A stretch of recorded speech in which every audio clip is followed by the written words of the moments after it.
Bears general manager Ryan Poles looks like he's got a bunch of moves up his sleeve. So let's talk about it. What is going on? Yo, Faiz Sports all back at it with another video talking, of course, some NFL here to talk about the Chicago Bears. So if you're a Bears fan, hit the big red subscribe button. People, make sure you all follow me on my social media platform. And as always, hit the bell icon so you're notified every time I drop a new video. All right, so people, Ryan Poles basically told ESPN in an interview that, look out for some more moves here. All right, the exact quote was, "This team in 2 weeks may not look exactly as it looks tonight," end quote.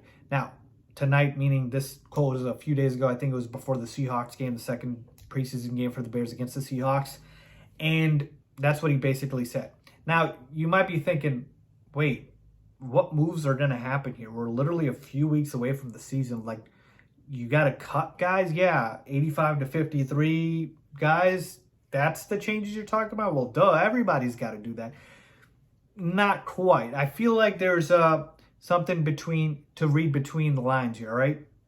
You got to be able to assess kind of what Ryan Poles is saying here. I feel like Ryan Poles is basically telling us that besides just the roster cuts, he is probably going to try and find guys from other teams. Now, does that mean a trade?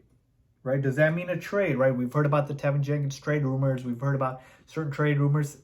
Probably not. I don't know. Maybe not. But I'm going to say probably not. I think he's talking about plucking guys from other teams once they make their cuts. Right? Remember, everybody has to make that cut down to a 53-man roster. And sometimes there's a lot of good players that get cut just because the team could be loaded.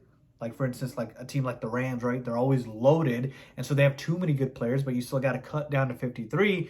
And so that's your opportunity as a team with lesser talent, like the Bears, to be able to pluck those guys and get them on your 53-man roster. And I feel like Ryan Poles is basically telling us that, look, you're just focused on the guys on the current team right now. There's guys out there that we could have make our final roster that aren't even on the team right now, right? So look for that to potentially be the case. It could still be a trade. You could still be talking about that. Or you could literally just be talking about cutting down the roster from 85 to 53, which they have to do. But I feel like that's too obvious. I just personally think that's too obvious. So that's what I think is going to happen. There are teams that could cut offensive linemen that we certainly need. There are teams that could cut receivers that we could certainly need. So look out for that. I think that's what Ryan Poles is telling here, unless I'm completely off. But maybe, what do you guys think? What do you think Ryan Poles means by this quote? That this team in 2 weeks may not look exactly as it looks tonight. And again, we're literally about 2 weeks away from the regular season, I feel like. So what do you think Ryan Poles is saying? Gave my thoughts. Let me know yours down below as always.